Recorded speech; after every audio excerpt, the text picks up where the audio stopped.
Okay, guys, again, my apologies for going over, but it's very slow, right? I am slow. I can't help it. Now, so we've seen the basic idea of training without alignment, where you train over all possible the alignments. You take the expected divergence over all alignments. But we're still left with two very important problems. First, consider a problem where the output symbols are characters, just for example, right? Now, suppose, let's go right back to what we were saying in the last class. During inference, what do I do? If I just picked up the most likely symbol at any time, right? And I got a recognition output, a decode, which is 3 R's, 4 E's, and D, then I can compress it, but I don't know whether I must compress it to read or to read, right? So you have this ambiguity. You don't really know about how to deal with duplications. So we've seen this before, right? When we did this, I didn't know whether I had to compress this to 2 F's or a single F. So how can we sort of disambiguate between repetitions and just, between repeated symbols and just extensions of one symbol? To do that, now we are going to do a little bit of engineering. We are going to introduce an extra symbol called a blank. And a blank is basically a nothing happens here symbol. So it's a part of your vocabulary, but when it's like, suppose you have n characters, it's like saying that in addition, I'm going to have this extra, none of these characters end here symbol, right? It's a nothing happens here symbol. This blank serves only one purpose in life. It serves to separate discrete versions of a symbol. So a blank, which is represented typically by a hyphen, something like this. Suppose this were where your decode, RRR, then 3 blanks, then EE, then 3 blanks, then DDD. When you compress it, the blanks will simply disappear. The 3 R's will compress into a single R. The 2 E's will compress into a single E. The 3 D's will compress into a D. But then symbols on either side of a blank cannot be compressed because a blank is a separator. It's like introducing something else in between. So this second one, which is RR blank E double blank double ED, if you compress it, these 2 R's will become an R. This E stays an E. These 2 E's become an E, but you cannot compress E blank blank EE into a single E because they are separated by this blank. And so this becomes read. So here, for example, you have 2 R's, a blank, and an R. So these 2 R's will become an R. But because the blank separates these 2 R's, the second R remains. These 2 E's will become an E. The first D is a D, but then now you have a blank, so you can't merge these D's. Then the next 2 D's are going to become a D also. So this is RREDD. Now, so using the same logic, what's this going to become? Anyone? 3 R's and 2 E's and 3 D's. 3 R's, 2 E's, and 2 D's, right? Exact 3 D's, right? So the blank's purpose is just to separate symbols, but now the blank is part of your vocabulary. It must be trained. So, for example, suppose I've got this. This is my now. These are my symbols in my vocabulary. I'm going to add a blank. So when the network performs its, operates on the input, it's also going to assign a probability to the blank at each time. It's going to assign this entire set of probabilities. And now, if I were to pick this guy as my most probable symbol sequence at each time, observe, this is BB, EE, FFF, FE, right? So what would this compress to? Anyone? PP. This is just BF, right? But then suppose I had this, what's it going to become?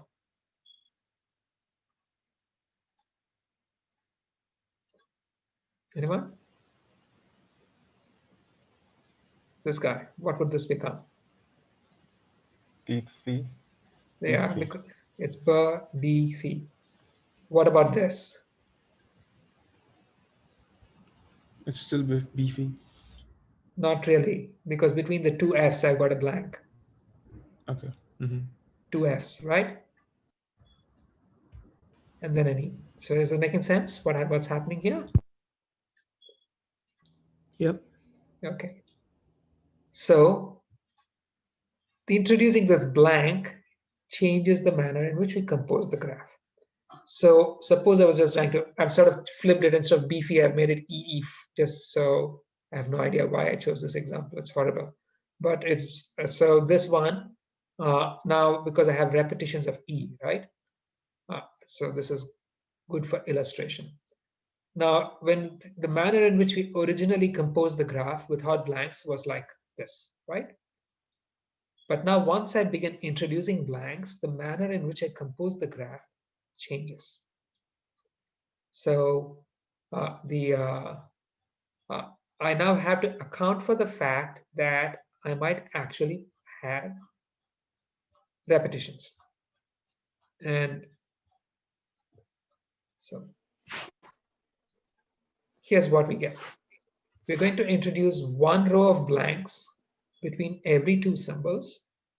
You're also going to introduce a row of blanks at the very beginning and a row of blanks at the very end. So is this making sense to you guys, what we did here? I got a question. So what's the point of insert blank at the beginning and at the end? Because we have already know the beginning will begin with B and the last one will last with M. So the blank is basically saying nothing happens here, right? So Yeah. think about this. So here's what. Suppose I have a symbol. Suppose I'm trying to align AB, right? And so suppose I have x1, x2, x3, x4, x5. And suppose an A and both of these represent the same sequence, right? At the beginning. Yeah. So adding the blank at the beginning basically gives you greater consistency at the beginning. So also at the end, these two are the same sequence, right? Yeah. So that's why. Okay. And But I so have a then, question. yeah, This is for Biterbi, right? Because we can this is for displace. everything. This is for everything. So take a look, right? First, let's see how we actually add the edges. Now, when I align something, I can have A, I can have blank A, blank, blank A. All of these are going to become the symbol A out here, right? If assuming something changes here, correct? Yes. So I'm going to have horizontal edges, meaning repetitions of a blank are fine. So I'm going to have horizontal edges on every blank row. But then the first symbol is B. So from a blank, I cannot skip this B. I must go from the blank to the B. So also, anytime you have a blank row, the next symbol must occur in the alignment. So from every blank row, you're going to have a connection to the next row. So also, basically from every row, you're going to have a connection to the next row. But then when I'm these two guys, so something like, you know, blank, blank, B, so whatever, B, B, B, blank, E, E, and B, B, B, E, E, E, they are both going to compress to B, E, right? Yeah, make sense? Yep. So this means that I can either go directly from B to E, or I can go from B to a blank to an E, and both are permitted. So meaning I'm allowed to transition from a B to a blank and then to an E, or B to an E. So this means that I'm going to add a connection from B to a blank, and the blank connects to the E, but I'm also allowed to skip the E blank and go directly to an E.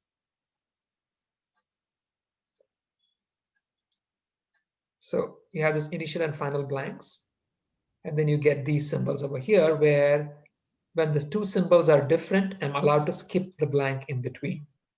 Does that make sense? Yep. But over here, I'm not allowed to skip the blanks. Because if I skip the blank, then during compression, the two E's would get compressed into a single E. Does that make sense? Yeah? I had one question regarding the probabilities of the blank. Like our original training data set won't be having these blanks, right? So No, how? they're implicit, right? Yeah. So the point is this: so long as I can compute a derivative with respect to the blank, I can always compute the probability for it, right? Okay. Yeah. Okay. So my network is producing on this output. Let's say I initialize my network somehow, and the network is going to produce this row, right? Because I've initialized it somehow. Yeah. Afterwards, so long as I can compute the derivative of the divergence with respect to the blank probability, I'm going to update the parameters for the blank. Okay. Right? So the only thing that changed now when I introduced the blank is that the graph changed. The graph had this structure, right? Yeah. The rest of it, Professor, yeah. right now then we are not actually constrained to like going from the top of the graph to the bottom of the graph. We could actually skip blanks, and therefore like the final word we So- get might not have as many blanks as we have right here. No, because many blanks can be skipped, right? Wait a minute, I'm having trouble with my mouse. Many blanks can be skipped. All this means is that you have to start from one of these two rows and end up in one of these two rows. And you're guaranteed that any path that satisfies that is going to be compressed to BEEF. Okay. Mm-hmm. Right? That guarantee exists because of the way we constructed the graph. Right? Okay. Make sense? Mm-hmm. Questions, anyone? Yeah. Could we say that the blanks are not time or order significant? I think it was the word. So the blanks are going to disappear when you compress. Oh, okay. Right? A blank is nothing happens here. The blank is literally there's nothing happening at this time event. And could we also, like thinking of like convolutions and image classification, let's say we're classifying human faces, could the blank be synonymous to a class being like none of the persons in the data set? It is kind of, yes. Right, Thank you. except here, it's basically there's nothing here. The blank is there's a nothing here event. So none of the labels, basically. None of the labels, except that, it's a separator. At the same time. Yeah. So does that mean that the probability is 0 there, or like it No, it's not 0. It just says, suppose, think of it this way. I give you the characters A, B, C, right? Yeah. So at any particular time, if I want to say you're not going to output an A, remember. So let's say I have, remember what we were doing, x1, x2, x3, and this is an order, sorry, x4, right? This was an order synchronous output. So what is happening here? What is happening here? these are like blanks and There's nothing happening there, right? So that's like having, but you know that the network always outputs something. So it's like outputting a blank, Okay. right? It's a nothing symbol. Nothing happens here event. Okay. Yeah. Make sense? Yeah. So once you compose the blank, then you have to modify your forward algorithm to deal with the blanks. So in the forward algorithm, now both of these nodes are going to be valid alpha terms. You'll have zeros only for these guys. And then as you go forward, at each node, some nodes have two predecessors, two parents, right? These blank rows have two parents because there are only two ways of arriving at a blank. So for those blank rows, you'd be summing the alphas of two parents. And also, if you have things like E, then the repetition of E, you're not allowed to skip this E, right? You're not allowed to skip this blank. So for this row, so for the E, you'll only have two parents. You're either going to come from the same E at the previous time, or you're going to come from the blank at the previous time. So if the row is either a blank, or if the symbol is the same as the previous symbol, which is just before the blank, then you're only summing two predecessors. For the remaining rows, each node has itself, the previous blank, and the symbol before it. So there are three predecessors. So you'll be summing three alphas. You're going to have to make that minor change to your forward algorithm. But basically, if you think of it in terms of this graph, it all makes sense. Is it making sense? Raise your hands.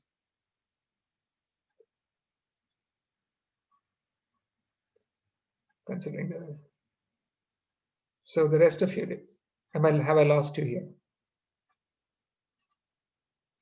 Questions? Anything on questions there? Chat? No. Nothing on chat. Okay, so same thing for backward. In the backward, these two guys will have a backward probability of 1. The rest of them are 0. But then when I go back, some rows will have only 2 children. So you're going to be summing the beta terms for 2 children. And those are the blank rows. And those are the rows for which the next valid symbol is just a repetition of the same symbol. So then you can't skip the blank. So here, these rows, you will have only 2 children. So you're going to be summing the betas over only 2 children.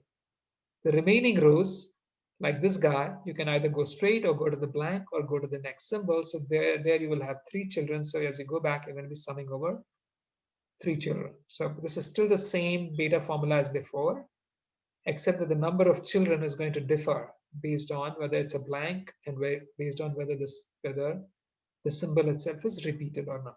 That's it. But otherwise, the backward probability of the backward algorithm remains just the same.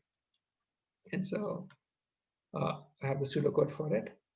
And computing of posteriors and derivatives is exactly as before, which is to say you compute the gammas, which is the products of the alphas and betas, and then you normalize. So observe over here that in the process, what will happen is that I'm going to be computing gammas for every node in this column, right? So for those of you who are worried about blanks, how many times does blank occur in a column? Anyone? If you have n symbols, how many times does blank occur in a column? n+1.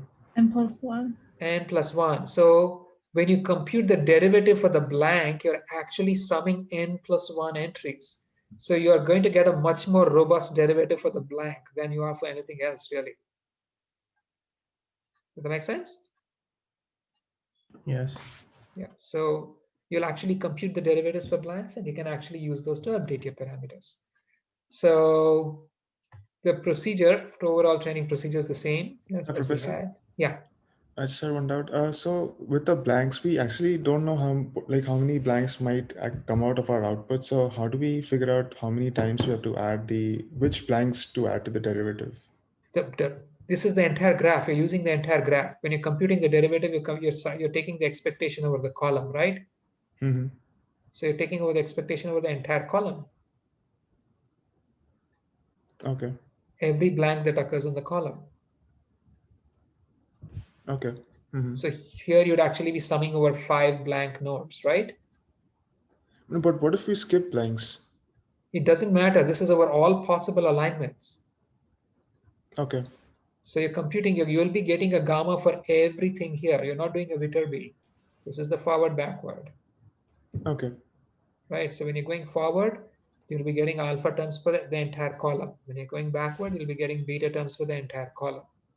So you'll be getting gammas for the entire column, which means you're getting gammas for every single blank over here. Okay. Is that right? Did you get that? Yes, sure. Thank you. Yeah. So A question on that. Yeah. Our model will learn what is the probability for the blanks, right? Everything is learned. everything. So the network parameters that are used to compute the probability of the blank are also learned. Remember that all of these are these symbol probabilities. When you go back here, this entire thing. Wait. My laptop is slow. So when you go back here, this entire column is being produced by a softmax, right? Oh, yeah. So that softmax is going to have weights for this guy as well. So it learns it. Okay. So it learns those. Questions, anybody? Yeah, Professor, I have a question. Yeah. Can you go back to the graph? So Which one? This yeah. one? Yeah, this one. So at the column Y4, there are multiple Y4 blank. So are those probability different? No, remember, you're going to, so this blank row, so actually, let me see, go here. When I compose this graph, I'm using the same trick as before, right? Remember when I compose, something like, if I were doing something like B phi, I was pulling this E row twice, correct? And reusing it. Similarly, when I'm composing this graph, I'm reusing the blank row. I'm just copied this row many times. They're all same. They're all the same. Does that make sense? Yeah. What will happen is that the gamma terms are going to be different in each row. That's all. Oh, yeah. Right. That's so that's why they differ, because the paths going are going to be different. Going through those nodes are different.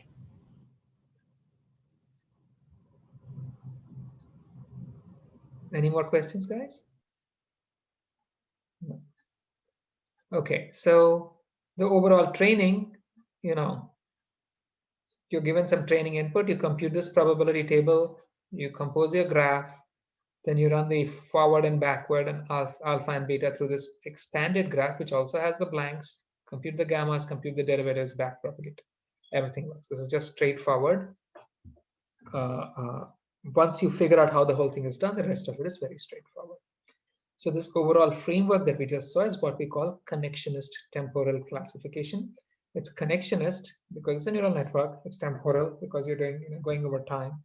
And I'm not sure where the rest of the terminology comes from. It's just that's what has been handed down over time. But it applies to models that output order aligned but time asynchronous outputs. So everyone with me so far? I'm going over to the final topic. It's going to take 10 more minutes of your time. Yes. If you're with me, raise your hands.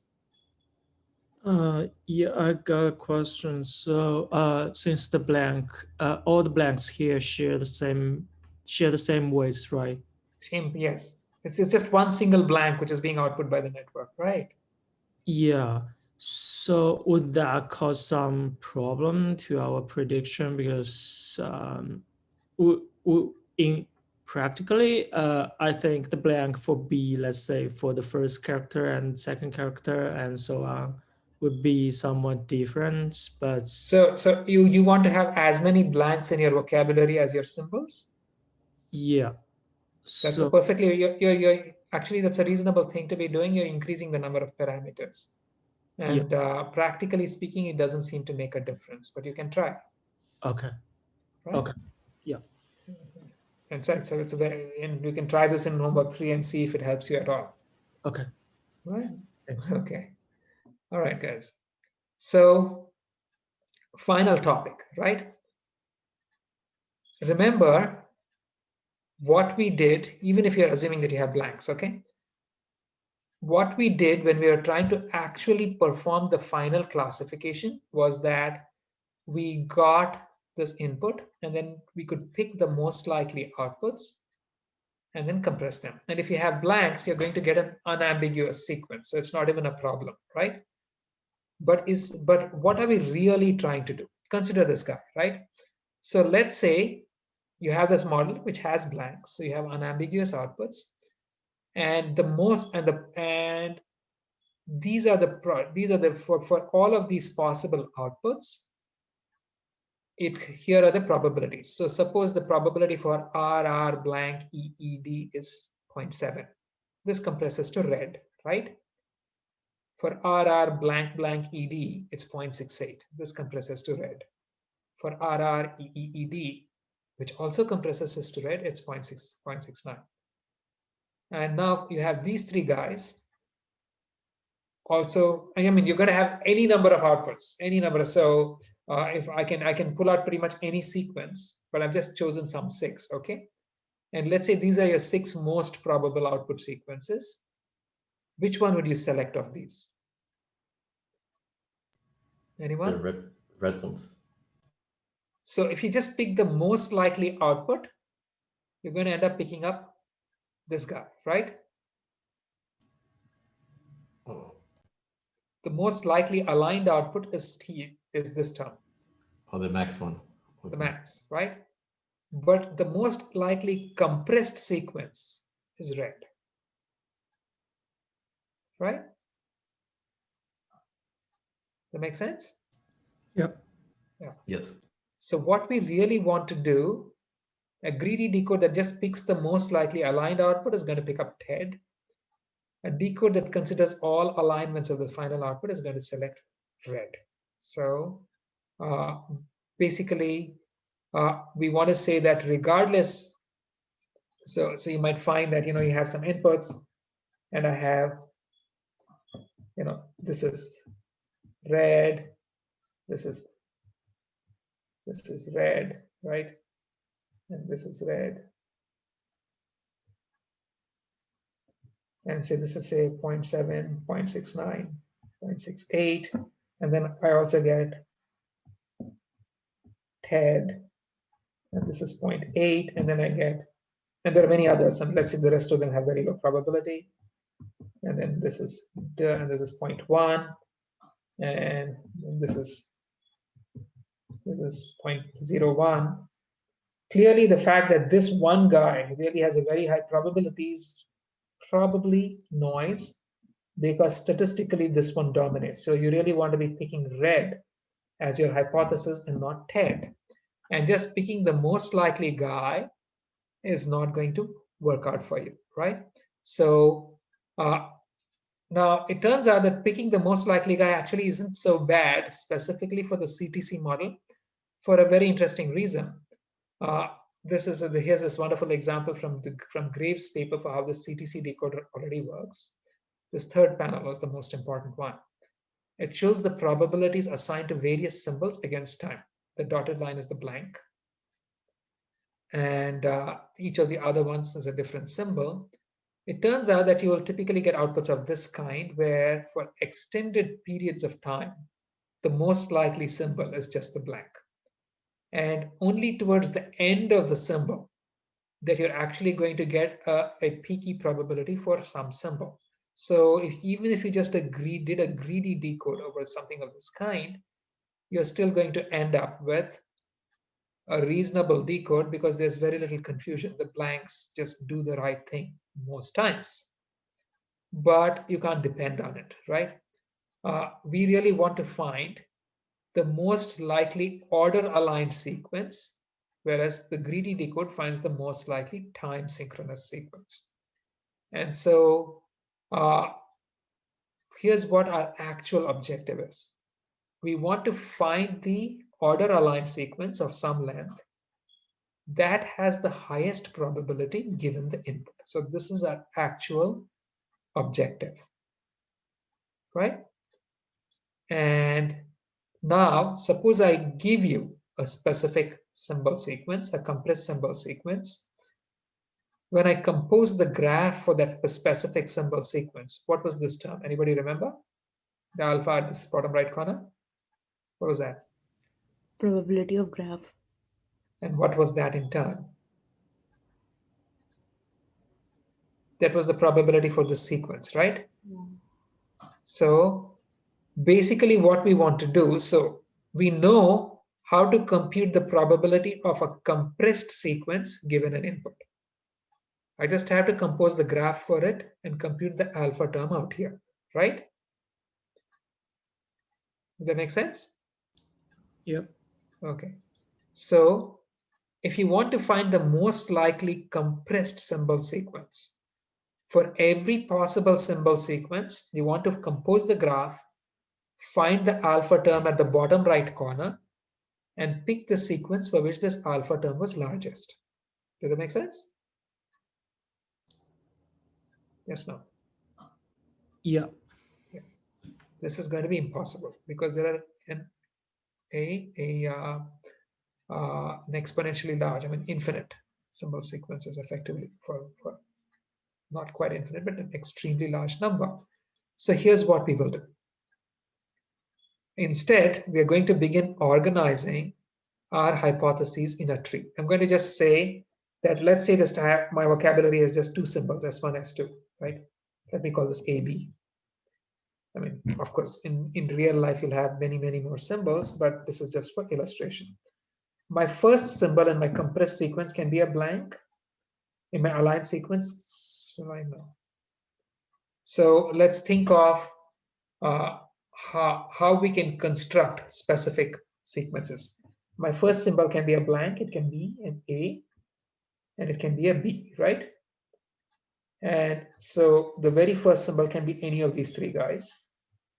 I can also have a blank followed by an A, the blank followed by a B. So this is giving me this little graph shows me every way of composing a symbol sequence that's exactly 1 symbol long. Making sense? Yes. Okay. But then an A can be followed by a B. Can an A directly be followed by an A?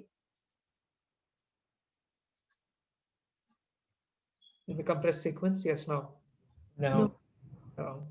It's going to have a blank and then it's going to have an A, right? But then I can have an A followed by a B also in this manner, right? Yes.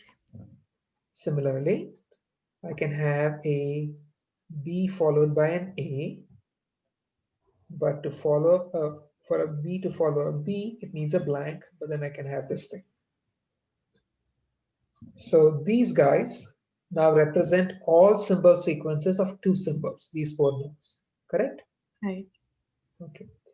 I can keep extending it. I can say blank A, B, B, right?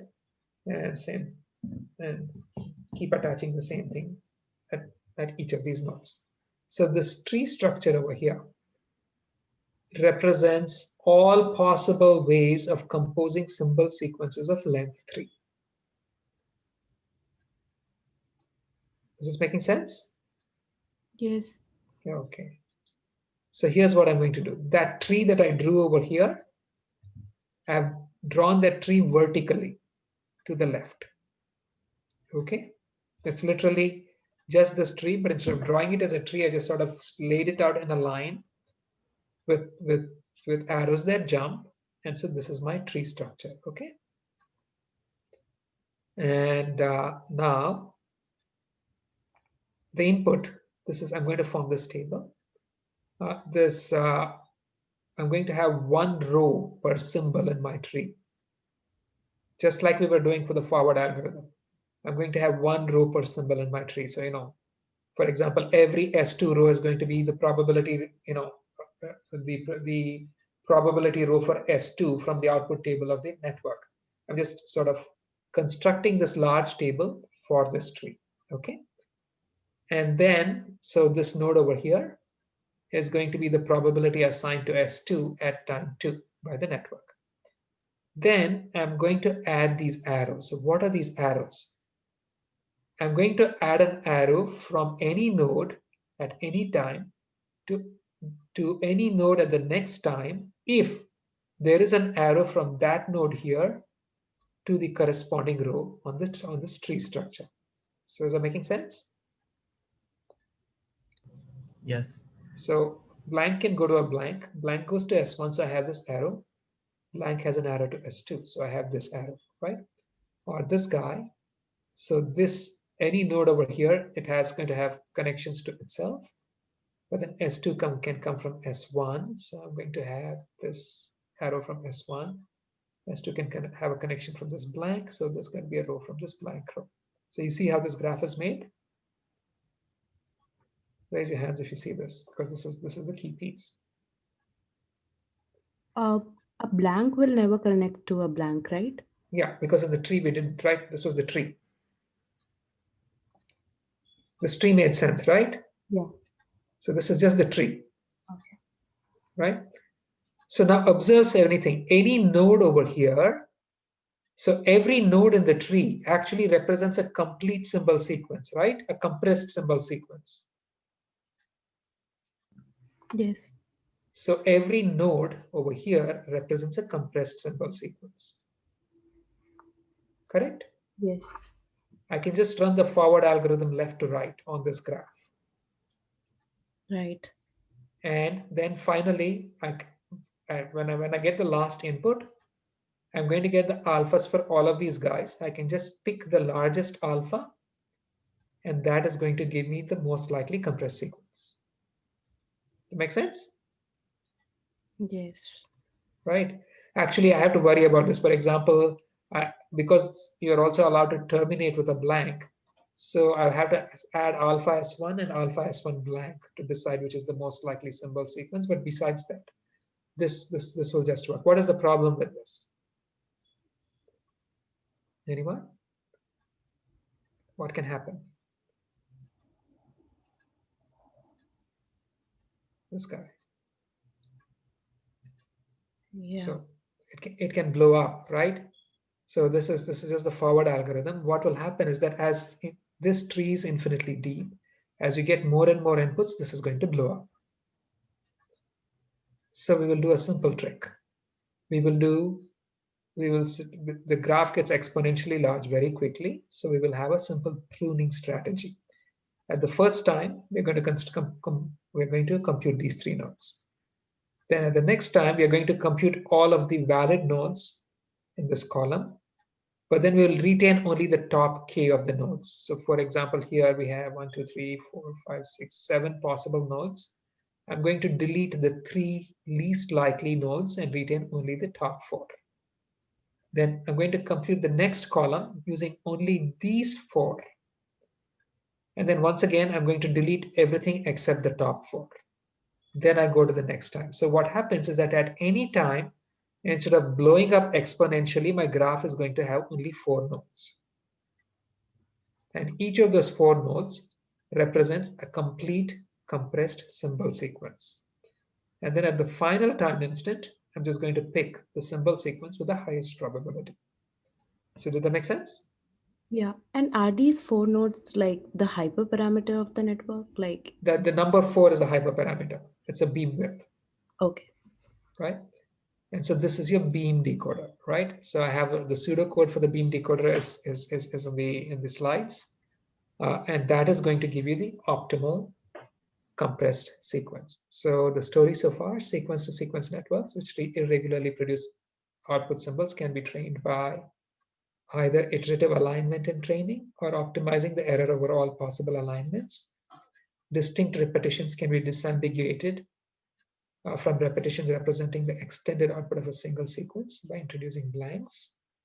And finding the best output can be performed either through not beta decoding, greedy decoding, or optimal CTC decoding based on application of the forward algorithm to a tree structured representation of all possible output strings, right?